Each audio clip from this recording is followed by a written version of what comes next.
हम लोग उस चीज़ के बारे में सोच सकते हैं जो पॉसिबल है। जो चीज़ पॉसिबल ही नहीं है, उसके बारे में नहीं सोच सकते हम। जैसा आप दिमाग में सोचो, कोई ऐसी चीज़ जो मुमकिन नहीं है बनना या रहना, तो आप उसके बारे में नहीं सोच सकते कि कैरेक्टर्स क्या होंगी, उसकी लंबाई चौड़ाई क्या होंगी, उसका कलर कैसा होगा, उसकी खसूसियात क्या होंगी। सोच सकते क्या? जो मुमकिन ही नहीं है। मगर जो मुमकिन है उसके बारे में आप सोच सकते, उसकी कैरेक्टर्स क्या है। मिसाल के तौर पे अभी हम लेके बात की करेंगे कि कायनात का बनाने वाला कोई है।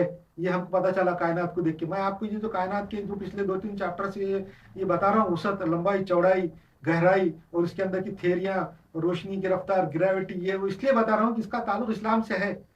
ऐसा नहीं है कि ये सब मैं साइंस का क्लास ले रहा हूँ।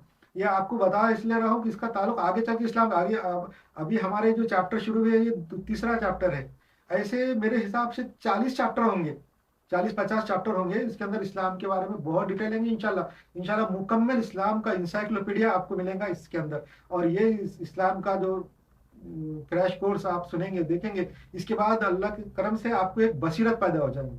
आपके अंदर एक इस्लामी बसीरत जो पैदा हो जाएगी। इस्लाम का, इंसान का मकसद आपको मालूम होगा, दुनिया का मकसद मालूम होगा, कायनात का मकसद मालूम होगा, हमारी पैदाइश का मकसद मालूम होगा, इस्लाम क्या है, इस्लाम का मकसद मालूम होगा। ये अभी तक हमारे पास जो आम जो तरीका है तालीम का, इस्लामी तालीम देने का, दरस निज़ामी का, उसमें ये चीज़ें नहीं बताई जाती। वो उनका तरीका अलग है। मगर ये जो जदीद तरीके से मैं आपको बता रहा हूँ, लेटेस्ट मॉडर्न तरीके से जो इस्लाम के बारे में एक्सप्लेन कर रहा हूँ, इसके अंदर आपको इंशाल्लाह ये सब चीज़ें पता चलेंगी। मकसद ही पता चलेगा इंसान का। और जब आपको किसी चीज़ का मकसद पता चलेगा तो आप उसके बारे में, उसको आपके अंदर दिमाग रोशन हो जाएगा। आपको उसकी हकीकत पता चल जाएगी। जब तक किसी चीज़ का मकसद नहीं मालूम होता, हकीकत पता नहीं चलती। इसलिए मैं ये बता रहा था कि कायनात के अंदर जो चीज़ मौजूद है, हमारी बात जो चली थी वही थी कि जिस जो मौजूद है उसके बारे में हम सोच सकते। अब मिसाल के तौर पे कायनात की वसत, लंबाई, चौड़ाई साथ ये दिखा के आपको मैं ये बताना चाह रहा था कि कायनात का कोई बनाने वाला है।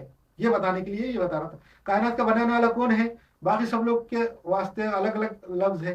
कोई गॉड बोलता, कोई हाशिम बोलता, किसी के पास यहवे है, हाँ, किसी की जबान में कोई दूसरा होगा। अरबी में उसके वास्ते है वर्ड है गॉड, और फारसी में खुदा, और अरबी में है, इंग्लिश में है गॉड, और फारसी में खुदा, और अरबी में अल्लाह। तो हम उसका अल्लाह या गॉड ही इस्तेमाल करेंगे।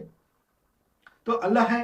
अब ये हम अगर ये पॉसिबिलिटी है, हम जो सोच रहे कायनात देख के, तो उसके बारे में हम सोच सकते कैसा होगा। तो अल्लाह के बारे में मैंने ये बताया था आपको, इससे पहले निकाला था कि अल्लाह है। तो उसके बारे में हम सोचेंगे कि क्या क्या हो सकता।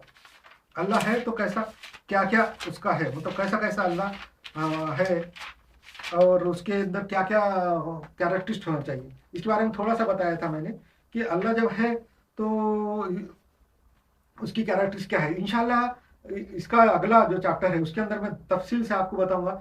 हम ये सोच के, ये एक पॉसिबिलिटी है कि अल्लाह है, तो हम ये अगले चैप्टर में, चौथे चैप्टर में ये कंसिडर करेंगे कि एक अल्लाह है।